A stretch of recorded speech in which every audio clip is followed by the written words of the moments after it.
প্রতিষ্ঠাবার্ষিকী উপলক্ষে আজকের এই আনন্দ র্যালিতে উপস্থিত আছেন সোনারগাঁ থানা যুবদলের সিনিয়র যুগ্ম আহ্বায়ক আশরাফ ভূঁইয়া ভাই এবং আজকে যারা এখানে বিভিন্ন ইউনিয়নের সদস্য সচিব এবং সভাপতি যারা উপস্থিত হয়েছেন সবাইকে জামপুর ইউনিয়ন যুবদলের পক্ষ থেকে আন্তরিক ধন্যবাদ জানিয়ে এবং সবাইকে সুস্বাস্থ্য দীর্ঘায়ু কামনা করে আমি আমার সংক্ষিপ্ত আলোচনা এখানেই শেষ করলাম। আল্লাহ হাফেজ। হাজার আজকে যুবদলের নেতৃকর্মী আজকে মাঠে নেমে এসেছেন। শুধু একটি কথা বলি যে আমাদের আগামীর যে রাষ্ট্রনায়ক যিনি দীর্ঘ 16 বছর একটি চেয়ারে একটি রুমে বসে এই সারা বাংলাদেশের আন্দোলন সংগ্রামকে নেতৃত্ব দিয়েছেন সেই নেতা সেই তারেক রহমান আগামীর বাংলাদেশকে সুসংগঠিত করার জন্য সকল ইউনিটিকে সকল সংগঠনকে ঐক্যবদ্ধভাবে মিলেমিশে কাজ করার জন্য আমাদেরকে আহ্বান দিয়েছেন। আরেকটি কথা বলবো, আমাদের রেজাউল খন্দকার ভাই বলেছেন যে আমাদের দেশনায়ক তারেক রহমান যার হাতে ধানের শীষের মার্কা উঠিয়ে দিবেন আমরা সকলে ঐক্যবদ্ধভাবে আমরা আশাবাদ সৈনিক হিসেবে আমরা তার নির্বাচন করে তাকে তারেক রহমানকে সোনারগাঁও সংসদকে আমরা উপহার দিতে চাই। আমরা রাজি আছি না, তাই আর দীর্ঘস্থায়ী নয়। যেই নেতার কথার জন্য আপনারা আজকে এখানে এসেছেন, শুধু একটি কথা বলি, যিনি দীর্ঘ সময় ধরে দীর্ঘ 16 বছর এই রাজপথে আন্দোলন সংগ্রামে থেকে এই সোনারগাঁও যুবদলকে সুসংগঠিত করেছেন সেই আশরাফ ভূঁইয়াকে সেই প্রাণের নেতাকে আমরা আমাদের মাঝে রাজপথে এবং সেই সাথে বলতে চাই আমরা যারা যুবদল করি আমরা আশরাফ ভাইয়ের নেতৃত্বে আগে যেভাবে ছিলাম 17 বছর ভবিষ্যতে আমরা এইভাবেই থাকবো এবং আশরাফ ভাইকে সামনে দিয়ে আমরা পিছনে আন্দোলন সংগ্রাম যাই হোক সব চালিয়ে যাব এবং আমরা আমাদের দেশনায়ক তারেক রহমানের পড়েছি স্বৈরাচার বিরোধী আন্দোলন করেছি আশরাফ ভূঁইয়া ভাইয়ের নেতৃত্বে। আমরা চাই আশরাফ ভূঁইয়া ভাই সোনারগাঁও থানা যুবদলের নেতৃত্বে আসুক। এই দাবি আমার সোনারগাঁওবাসীর প্রতি আমার এই দাবি। আমরা আশরাফ ভাইয়ের নেতৃত্বে যুবদলের রাজপথে অতীতও ছিলাম, ভবিষ্যতেও আছি, থাকবো ইনশাল্লাহ। এই বলে আমি আমার বক্তব্য শেষ করলাম। আসসালামু আলাইকুম। আসসালামু আলাইকুম।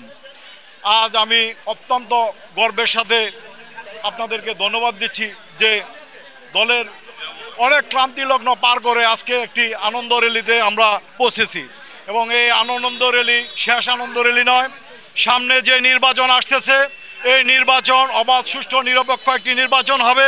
এই নির্বাচনে দেশনায়ক তারেক রহমানের হাতকে শক্তিশালী করতে আমরা যুবদল প্রমাণ করব।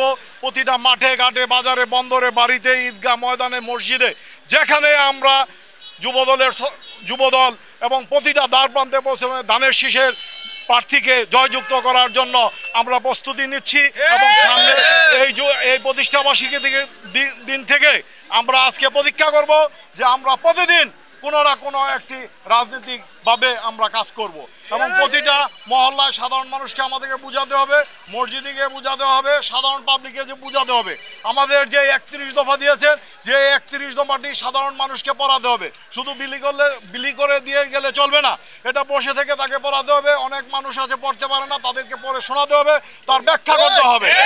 ব্যাখ্যার মাধ্যমে আমরা বুঝিয়ে এবং আমাদের দেশনায়ক তারেক রহমান যে বার্তা দিয়েছেন যদি এই 31 দফা আমরা বাস্তবায়ন করতে পারি বাংলাদেশ একটা স্বনির্ভর জাতি এবং দেশ উন্নতির সেই অংশীদারিত্ব আমরা যুবদল কোনো অংশে পিছিয়ে থাকবো না।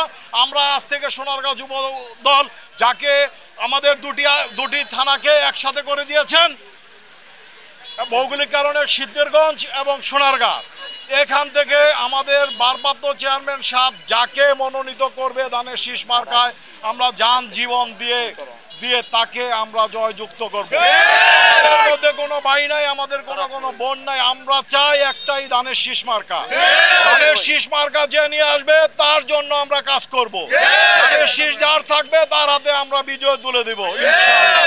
তাই আমি যুবদল ভাইদেরকে বলবো আজ থেকে আমরা একটি সময় আর নষ্ট না করে আমাদের কাজ করা শুরু করতে হবে।